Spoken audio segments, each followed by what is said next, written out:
The sanctuary is needed today for the church and for society as a whole because we live in a society, there's a lot of isolation and also a lot of targeting of people who are different from ourselves, people who are vulnerable.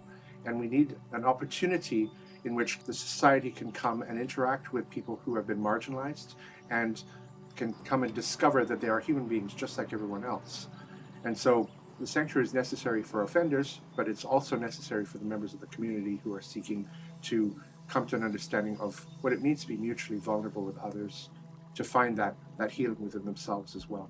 Like going out after 20 years, it's like everything's new. It's, I don't know.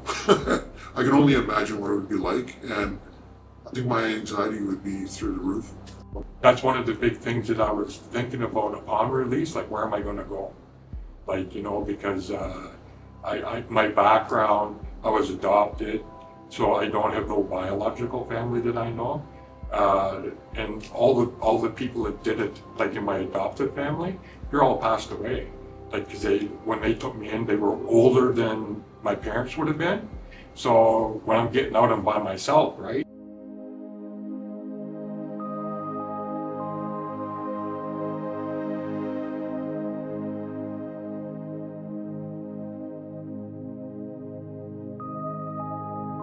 My name is Father Richard Rene, and I'm the director of St. Silas Orthodox Prison Ministry.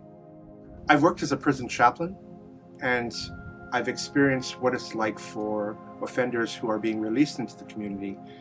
For them, it's an experience that is full of pain, of isolation, and of fear.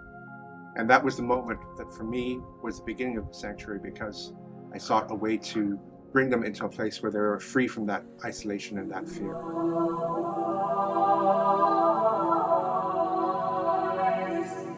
Most of the people in the church are not criminals. They haven't squandered their lives. They've been faithful. They've stuck with it. They've kept the law. They've been faithful in the church.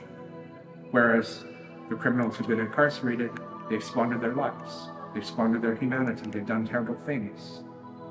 And they've been released, and they've repented, and they've tried to return back to their Father's house. And it's very easy, I think, for us as faithful members of the church to treat them as the outsider. Because that young man could have come home and knocked on the door and nobody would have answered, and he would have just had to go off and starve by himself. Without having the option of having the sanctuary, that would be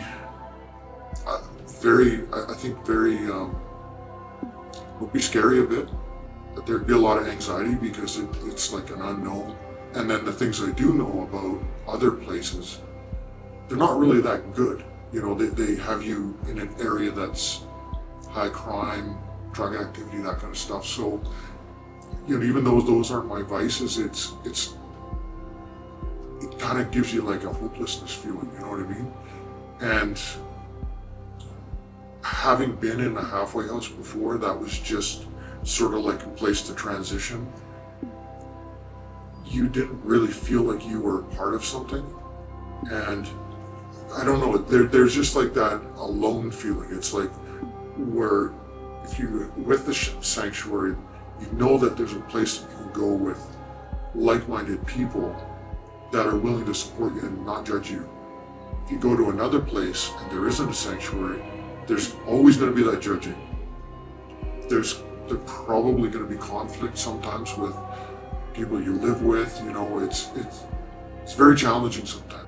The sanctuary is definitely something that I think gives a person peace of mind, knowing that there is a place to go, and it's going to be a safe place. So without it, I don't know. Probably wouldn't be that good.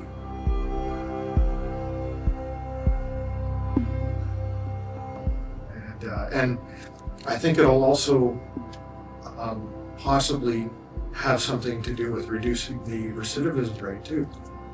Because I think when guys get out there and they feel safe, they're less likely to take off and give up, right? Because I think that's what happens a lot of times. Is guys, they lose hope. They get into a place that's not supporting them. Maybe they're feeling overwhelmed by restrictions, and you know, sometimes guys, their anxiety drives them to do stupid things, right?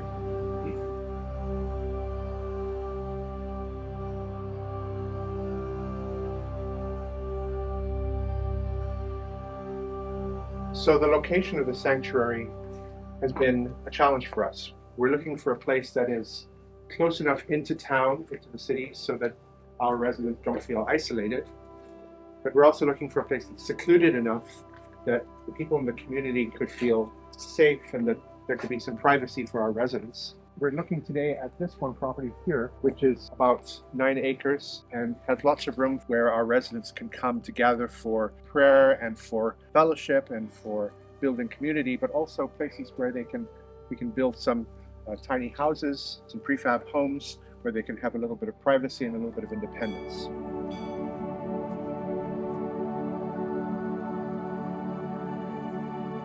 The sanctuary is a place of second chances.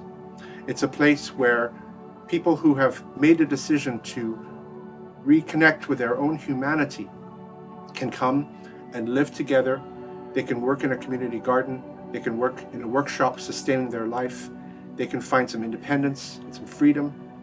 And the community itself can benefit. And the sanctuary is an opportunity for people to come in from the community, to meet these people, to sit down, to eat a meal together with them, to pray together with them, to work together with them, and to discover common humanity, common vulnerability that we all share. And you might say, join the party. You know, join this loving embrace that is the embrace of God towards all those, whether we are the elder brother who has not squandered our life or the younger brother who has. God embraces us. God has more than enough resources to share with everybody and gives and offers them to all as long as we turn our hearts to Him. And so the sanctuary is that place where the elder brother and the younger brother can meet and embrace one another.